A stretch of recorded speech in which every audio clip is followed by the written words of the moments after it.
16 વર્ષ છે. હું ધોરણ 11 માં ભણું છું. મારામાં જોશ પણ છે ને હોશ પણ છે. મારા માટે કશું અશક્ય નથી. મારું નામ અદરક છે. મારી ઉંમર 15 વર્ષ છે. મેં 7મું બંને સ્કૂલ છોડી દીધી છે. હું તો એક નંબરનો જુગાડું છું. મારી પાસે આઈડિયાનો ડાર છે.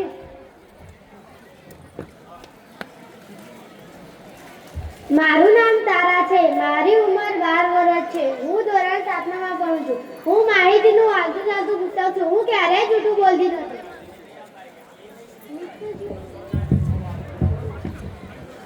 આ ત્રણેય બદલીપુરમાં રહે છે. આ ત્રણેયને જાસૂસી કરવાનો બહુ જ શોખ છે. બદલીપુરમાં કંઈ પણ બને છે તો આ ત્રણેય ત્યાં પહોંચી જાય છે તે કેસને ઉકેલવા. ત્રણેય મળીને ટીમ બનાવી છે જેનું નામ છે આધા ભૂલ. એક દિવસ બદલીપુર સ્કૂલમાં જિલ્લા કક્ષાએ રમત સ્પર્ધા યોજાવાની હતી અને તેનું નામ હતું બદલીપુર રમત સ્પર્ધા. કીર્તિ જોર જોરથી નિશાબાની પ્રેક્ટિસ કરી રહી છે. આ વખતે તો મારે જ જીતવાનું છે. આ વખતે તો તું જીતી. જ્યાં સુધી પાયલ છે ત્યાં સુધી તું નહીં જીતી શકીશ. દર વખતની જેમ આ વખતે પણ પાયલ જ જીતશે. બીજા દિવસે સ્કૂલ બોર્ડ પર ભાગ લેનારા વિદ્યાર્થીઓના નામ આવી જાય છે. તે જોઈને કીર્તિ અને તારા તો ચોંકી ગયા.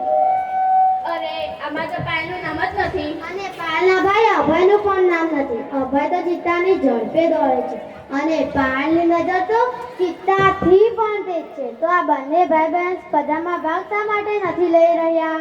તારના કંઈક તો કાળું છે, જાણવું પડશે. મળી ગયો આધા ફૂલનો નવો કેક. આ ત્રણે સૌથી પહેલા પીટી ટીચર પાસે જાય છે અને અભય તથા પાયલ વિશે પૂછે છે. Good morning sir. Good morning. બોલો શું કામ પડ્યું? સર, પાયલ અને અભય સ્પર્ધામાં ભાગ કેમ નથી લઈ રહ્યા? ખબર નથી. બંને તો 2 દિવસથી સ્કૂલે પણ નથી આવતા. સ્કૂલે પણ નથી આવતા? શા માટે? એવું શું બન્યું? કીર્તિ, ચાલો આપણે તેમના ઘરે જઈને તપાસ કરીએ.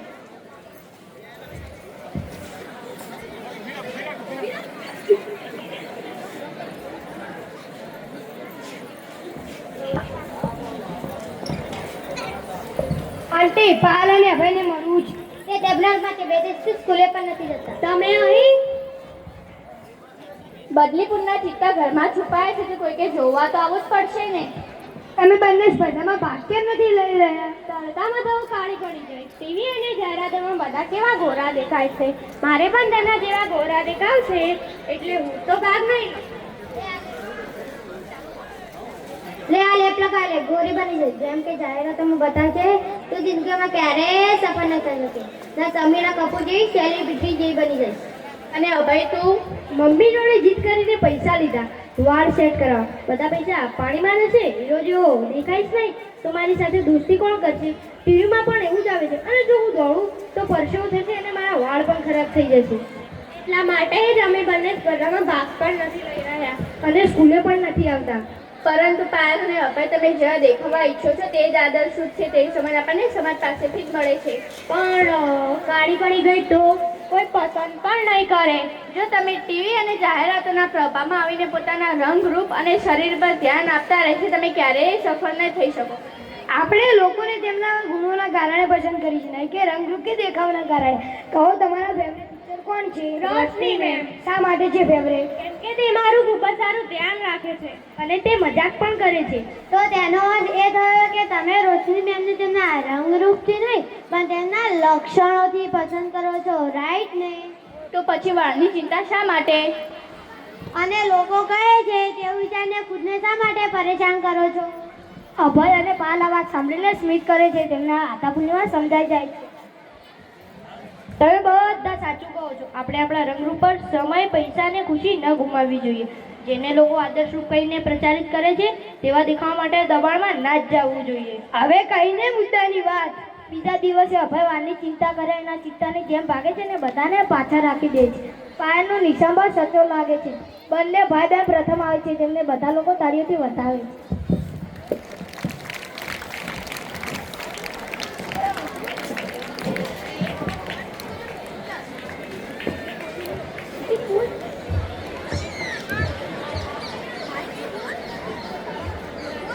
કીર્તિ, પાયલને બનાવી લઈને તે તારા પગ પર ગુલાડીમાં લે. તું સેકન્ડ આવી, પાયલ તારી સામે જીતી ગઈ. જ્યારે તે બંને સ્પર્ધામાં ભાગ લેવા તૈયાર થઈ ગયા ત્યારે જ તો જીતી ગઈ હતી. આધા ફૂલ જિંદાબાદ. જાહેરાતોમાં જેને આદર્શ રૂપ તરીકે દર્શાવવામાં આવે છે તે જ આદર્શ રૂપના કારણે આપણે તેવા દેખાવાનો પ્રયત્ન કરીએ છીએ, જેથી આપણે દબાણ અનુભવીએ છીએ. જેમ કે છોકરીઓ ગોરી પાતળી હોવાનું દબાણ અનુભવે છે અને છોકરાઓ સુદ્રઢ હોવાનું દબાણ અનુભવે છે. આને જ આદર્શ રૂપ કહેવામાં આવે છે. આદર્શ રૂપ મેળવવાનો પ્રયત્ન નુકસાનકારક છે. આદર્શ રૂપ મેળવવા માટે આપણે પૈસા, સમય અને આપણી શાંતિ ગુમાવી દઈએ છીએ, જે આપણને ગમતા કામો કરવા માટે તે વાપરી શકીએ છીએ. આપણે આપણા મનની પ્રશંસા કરવી જોઈએ, આપણા ગુણો માટે.